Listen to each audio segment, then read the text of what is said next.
আসসালামু আলাইকুম, welcome to গ্রামীণ রান্না বান্না। আজকে রেসিপি শুটকির তরকারি।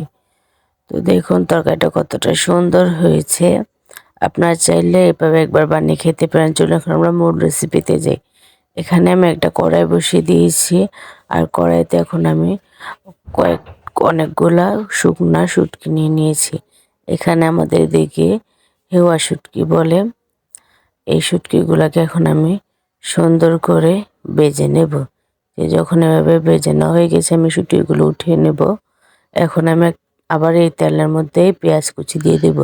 পেঁয়াজটা যখন লাল হয়ে যাবে এই পর্যায়ে আমি এখানে টমেটো কুচিগুলো দিয়ে দেব। টমেটোগুলো দেওয়ার পর এখানে আমি কয়েকটা কাঁচামরিচের ফালি দিয়ে দেব। দিয়ে এখন আমি এটাকে একটু ভালো করে নেড়ে চেড়ে কষিয়ে নেব।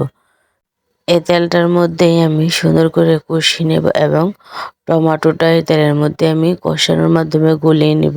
যে দেখুন ভালো করে কষানোর পর গলিয়ে গেছে। তারপর এখন আমি একটু পানি দিয়ে দিব। পানি দেওয়ার পর আস্তে আস্তে মশলাগুলো দিয়ে দিব। এখানে আমি 1 চামচ মরিচের গুঁড়া, 1 চামচ হলুদের গুঁড়া, 1/2 চামচ জিরার গুঁড়া এবং স্বাদ মতো লবণ দিয়ে দিচ্ছি। দিয়ে এখন আমি এই মশলাটাকেও একটু কষিয়ে নেব।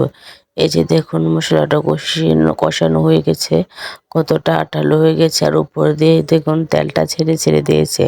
যখন উপর দিয়ে তেলটা ছেড়ে ছেড়ে দেবে তখন আমি এখানে আলাদা পেঁয়াজ এবং আলু কুচি করে রেখেছি। আমি এখানে পেঁয়াজগুলো আর আলুগুলো এখানে দিয়ে দিচ্ছি। দিয়ে এই আলুগুলোকে আমি ভালো করে কষিয়ে নেব। আমি রান্নাটা কিন্তু টমেটো, আলু আর পেঁয়াজ দিয়ে করতেছি। আপনারা চাইলে শুধু পেঁয়াজ দিয়েও করতে পারেন বা আলু দিয়েও করতে পারেন। তো দেখুন আমি এখানে এই আলুগুলাকে ভালো করে কষিয়ে নেব যতক্ষণ না পর্যন্ত সিদ্ধ না হয়। আর আপনারা যে তরকারি রান্না করেন না কেন ভালো করে কষিয়ে নিলে কিন্তু তরকারির স্বাদ বাড়ে।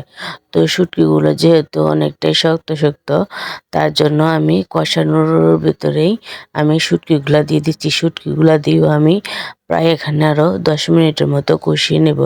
এই যে দেখুন কতটা সুন্দরভাবে কষানো হয়ে গেছে, আর পানিটা কিন্তু একদম শুকিয়ে গিয়েছে। এখানে কিন্তু আমি আর বেশি পানি ইউজ করিনি। দেখুন আমার একদম কষানো হয়ে গিয়েছে। তারপর আমি এখানে পানিটা আবার দিয়ে দেব। যে ঝোলটা দেবো, ঝোলটার জন্য আমি এখানে পানি দিয়ে দিচ্ছি। পানি দিয়ে এখন আমি ঢাকনা দিয়ে রেখে দিয়েছি। দেখুন কতটা সুন্দরভাবে ফুটে গিয়েছে মশলাটা। তো এখন আমার যখন রান্নাটা প্রায় শেষ, এখানে আমার লবণ একটু কম হয়ে গিয়েছিল, তার জন্য এখানে আমি আর একটু লবণ দিয়ে দিচ্ছি। দেখুন রান্নাটা কতটা সুন্দর হয়েছে।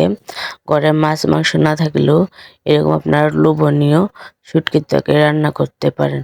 তো ভিডিওটা ভালো লেগে থাকলে সাবস্ক্রাইব করে পাশেই থাকবেন। আল্লাহ হাফিজ।